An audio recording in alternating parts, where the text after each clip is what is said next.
Nosso estudo de hoje está no Evangelho de Mateus, capítulo 6, versículo 9, Pai Nosso. E Emmanuel comenta na lição 77 do livro Fonte Viva, Pai Nosso.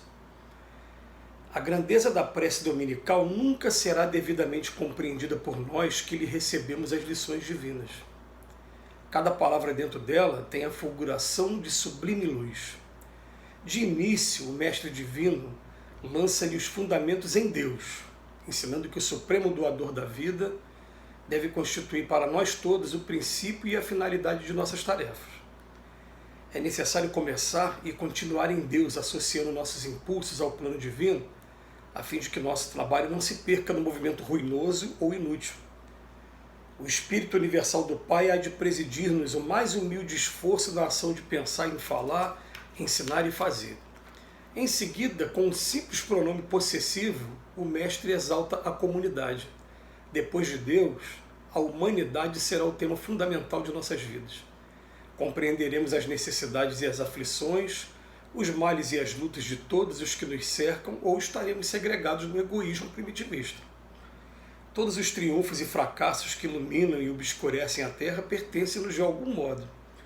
Os soluços de um hemisfério repercutem no outro. A dor do vizinho é uma advertência para a nossa casa.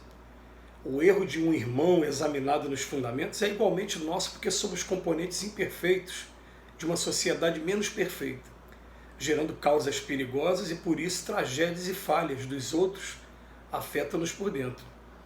Quando entendemos semelhante realidade, o império do eu passa a incorporar-se por célula bendita à vida santificante. Sem amor a Deus e à humanidade, não estaremos suficientemente seguros na oração. Pai nosso, disse Jesus para começar, Pai do universo, nosso mundo, sem nos associarmos aos propósitos do Pai, na pequenina tarefa que nos foi permitido executar, nossa prece será muitas vezes simples repetição do eu quero, invariavelmente cheio de desejos, mas quase sempre vazios de sensatez e de amor. Bem, mais uma passagem muito interessante, né? A gente começa lembrando que foi perguntado Jesus, para testar Jesus, né, quais eram os mandamentos, e ele resumiu os 10 mandamentos em 2. Amar a Deus acima de tudo e amar ao próximo. Então ele coloca Deus em primeiro lugar e depois coloca a humanidade que nos cerca em segundo lugar. Tem uma outra passagem também bem conhecida, que é aquela passagem que ele fala assim, como vocês me viram doente, foram me visitar, me viram preso e foram me visitar, e ele fala, peraí, eu nunca te vi doente, nunca te vi preso, não, cada vez que você faz isso com qualquer um dos meus filhos, é a mim que você está fazendo. Chamando a atenção de que amar a Deus é amar a humanidade também, né, incondicionalmente. Então olha que coisa interessante, Emmanuel, com a sua capacidade também, com a sua poesia, ele pega só o início da oração dominical. Essa oração que a gente repete muitas vezes e não medita naquilo que a gente está falando. Uma oração que começa, Pai Nosso que está nos céus, santificado seja o vosso nome sempre. Aí depois fala assim, venha a nós, aqui que é o vosso reino, aqui é o vosso reino, nós somos suas criaturas. Logo em seguida a gente fala, olha, eu sei que eu sou egoísta ainda, eu sei que eu sou cheio de desejo, que eu quero as coisas da minha maneira, mas seja feita a vossa vontade, assim aí aqui na terra como aí no céu. Né? Então esse primeiro momento, ele está o tempo todo falando, reconhecendo, na verdade, a figura do Pai, como aquele que é o Pai de sabedoria, como aquele que a doutrina espírita define para a gente como causa primeira de todas as coisas, inteligência suprema do universo, a maior inteligência que existe no universo, aquele que criou a todos nós, aquele que tem características de onipotência, onipresença, onisciência, né? E que a gente para estudar, analisar, e a gente vai chegando à conclusão de que se a gente começar a criar sistemas, a gente pode cair na pretensão de achar que a gente sabe mais de uma coisa que a gente na verdade não sabe. Então os espíritos falam, não vai muito além disso aí não. Então, na verdade, vocês não vão conseguir compreender a natureza de Deus ainda na etapa evolutiva que vocês se encontram. Mas tenham certeza de uma coisa: nós fomos criados, assim como toda a natureza, como todo esse mundo, e nós estamos aqui sendo assistidos, acompanhados o tempo todo. Teve um evangelho que não foi canonizado, que é o Evangelho de Tomé, foi descoberto no Mar Morto na década de 40, junto com aqueles outros pergaminhos, aqueles pedaços de escritura.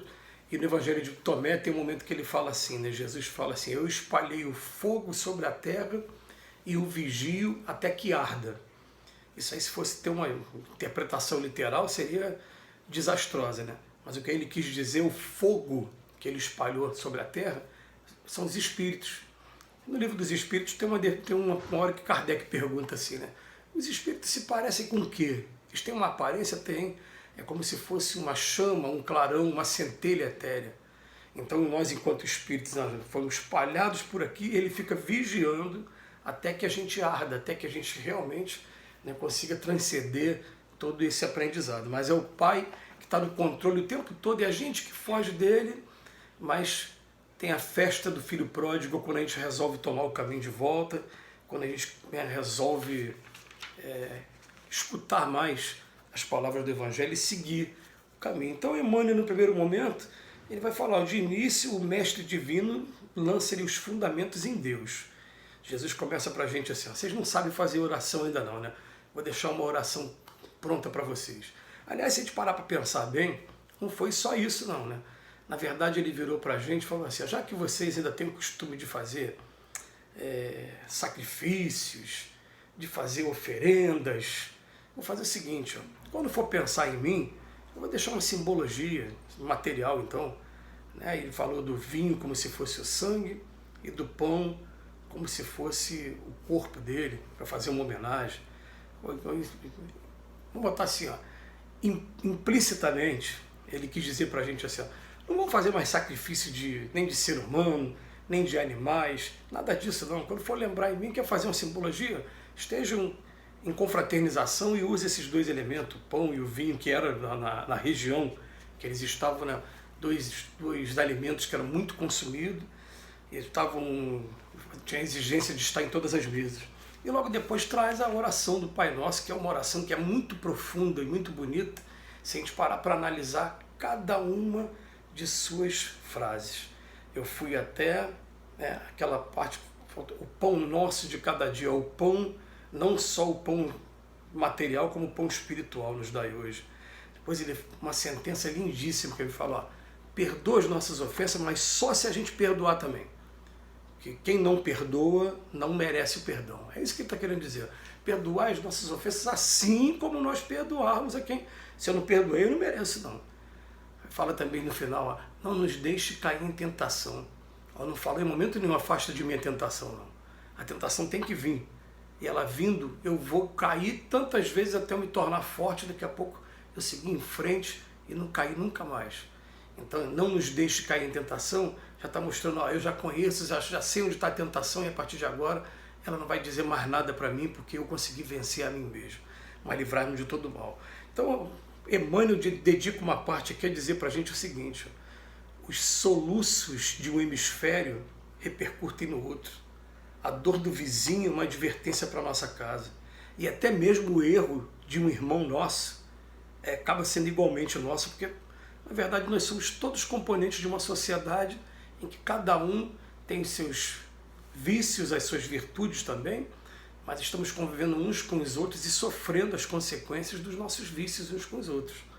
Então não adianta, né? A gente procura estabelecer leis, mas a lei escrita é uma prova de que a gente não consegue cumprir ainda. Então a gente precisa de uma lei escrita para poder estar estabelecendo normas de convivência. Mas ele bota para a gente: ó, quando entendermos semelhante realidade, né, da dor das pessoas, a gente não consegue ser feliz tendo uma pessoa infeliz do nosso lado, essa violência urbana toda que se formou por conta da indiferença com nossos irmãos que estavam marginalizados. Ele bota: quando a gente entender o que acontece, o império do eu passa a incorporar-se por célula bendita à vida santificante. Então, Pai Nosso, Pai do Universo, muito obrigado por mais um dia de vida. Que assim seja, graças a Deus.